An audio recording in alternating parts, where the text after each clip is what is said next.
seguimos con el capítulo de movimiento parabólico de caída libre, más conocido como MPCL. Es aquel movimiento que va a realizar un objeto cuando se lanza de esta manera, inclinada. O sea, eso quiere decir que hay un ángulo entre la horizontal y la velocidad que estoy graficando. Ahí está. En este caso sería el alfa. El alfa. Ojo, a ese alfita se le llama ángulo de lanzamiento o ángulo de tiro, por favor. ¿Ya? Ángulo de lanzamiento o ángulo de tiro. Entonces, vamos con las siguientes características. Ojo, este objeto es lanzado tal como se observa, llega a una posición más alta, que tiene un nombre especial, enseguida les digo, y de ahí va a comenzar a descender.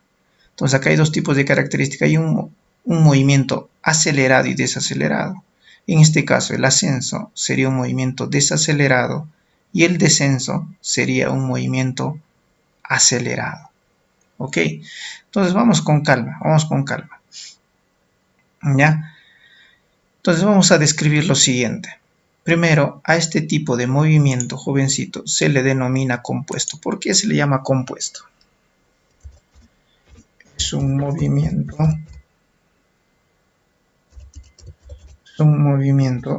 compuesto. ¿Por qué es compuesto? Enseguida te explico.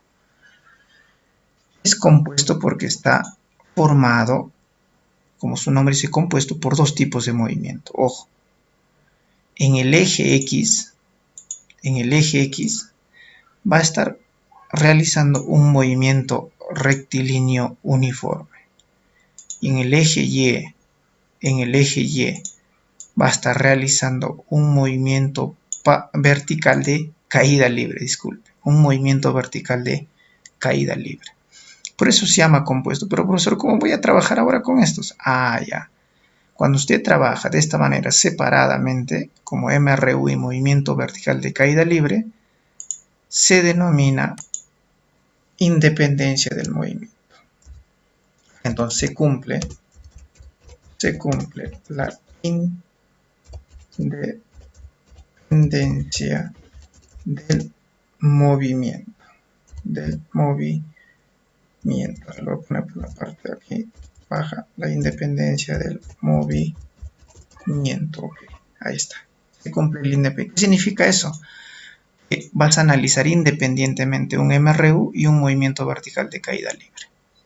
Pero ¿cuál es lo común? Que el tiempo que transcurre para el MRU va a ser el mismo tiempo que transcurre para el movimiento vertical de caída libre. ¿Ok?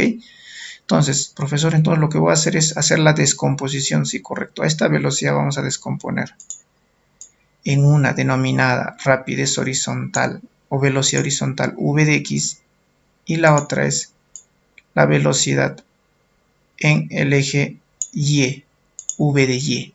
¿Ok? V de x y v de y son las componentes de este v. Usando, lógico, el alfa y usando el método de descomposición rectangular.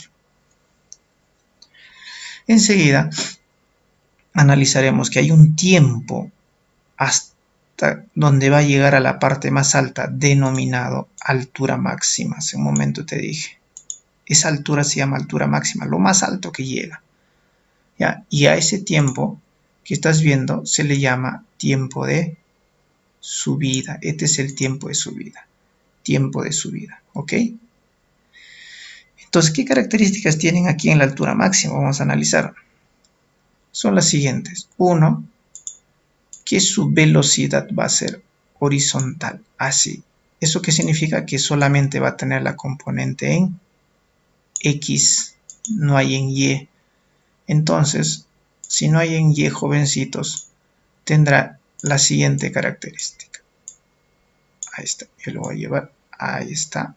Estas son las características entonces en este punto.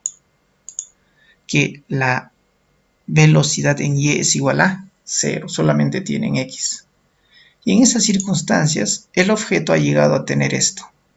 ¿Qué cosa, profesor? La rapidez mínima. Entonces, ¿dónde ocurre la rapidez mínima en un movimiento parabólico de caída libre? En la altura máxima. Lo mínimo, de ahí va a comenzar a aumentar. Entonces comenzamos a analizar de esta manera. El objeto se lanza, asciende, su rapidez va disminuyendo en Y, ojo, en Y, en X permanece constante, en Y, llega hasta 0, lo mínimo en Y, pero el X se mantiene, el V de X, entonces ahí va a comenzar a aumentar, hasta llegar al piso. Ok, entonces quedó claro eso. Profesor, ¿y cómo se llama ese tiempo que emplea en descender de la altura máxima hasta el punto de donde va a ocurrir la colisión con el piso? Así se llama tiempo de bajada. Tiempo de bajada, ¿ya? Profesor, algo más. ¿Cómo se llama esa longitud que recorre este objeto desde esta posición hasta esta posición? Ah, ya, a esa distancia se le llama alcance horizontal, ¿ya? Repito, esta es altura máxima, este es alcance horizontal. ¿Qué características de nuevo? A ver, el alcance horizontal es la parte o la longitud que describe el objeto en el eje X y la altura máxima es la longitud que describe el objeto en el eje Y. ¿Ok? Entonces, para que no se olvide nunca, vamos a ubicar los nombres aquí. ¿Qué significa L? Alcance horizontal. ¿Y qué significa Hmax? Altura máxima. Altura máxima. ¿Ok? Profesor, ¿y cómo voy a calcular cada uno de ellos? Hay maneras, sí hay maneras prácticas y rápidas de calcular cada una de ellas. Entonces, ¿cómo se calcula el alcance horizontal? El alcance horizontal se calcula así. Ahí está, lo ubicamos. Ok, ahí está. ¿Qué dice? L, alcance horizontal es V de X, que es la rapidez horizontal por el tiempo de vuelo. Ya, profesor, pero usted no me ha enseñado a qué es igual el tiempo de vuelo. El tiempo de vuelo es esta. ¿Ya? El tiempo de vuelo es tiempo de subida más el tiempo de bajada. ¿Ok? Profesor, ¿y siempre va a ser así? Sí, correcto. Pero hay algo más, ¿no? Que yo te voy adicionando aquí. Que el tiempo de subida y tiempo de bajada van a ser iguales, escucha, siempre en cuando el lanzamiento sea en una línea horizontal. Si no va a variar. Si la línea es inclinada, el tiempo de subida y bajada serán diferentes, ¿ya? Solo cumple tiempo de subida y bajada iguales cuando se lanza en una superficie horizontal. ¿Ok? Ahora, profesor, ¿y cómo voy a calcular la altura máxima? ¿Ok? Para eso estoy yo, la altura máxima, ¿no? La altura máxima del objeto que realiza este objeto se calcula de dos maneras. Ahí está. Ahorita yo lo ubico por ahí y te voy a explicar. Uno es la rapidez en Y, está en Y al inicio, al cuadrado sobre 2 veces la aceleración de la gravedad. Y la otra es un medio de la aceleración de la gravedad por el tiempo de subida al cuadrado. Ojo, ten presente el tiempo de subida al cuadrado, no te vayas a olvidar. No es todo el tiempo ahí. Siempre hay errores ahí, jovencito. El mundo dice el tiempo que emplea un objeto en moverse de una posición a otra, describiendo un parabólico, es tanto. Entonces, de frente lo ponen el tiempo. No, hay que tener cuidado. Solamente es el tiempo de subida. No se ubique el tiempo de vuelo. Hay muchos errores que algunos cometen en ubicar el tiempo de vuelo en tiempo de subida, ¿ok?